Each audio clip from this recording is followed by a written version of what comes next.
यहाँ चाहिँ छ मेरो लन्च हैन। अन्त मिठो किनेमाको चटनी, मुसुरी दाल, दाची, आलुको चटनी, भात, गाउँ बस्तीको खाना खानुको लागि रेडी। खाइल साथीहरू, मिठो खाना। एकपल्ट चाहिँ मजाले खाएर देखाइदिन्छु ल किनेमाको चटनीसँग।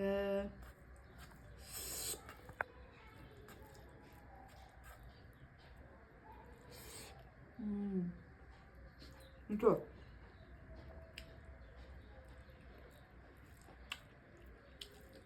यस्तो मिठो भयो, यस्तो मिठो।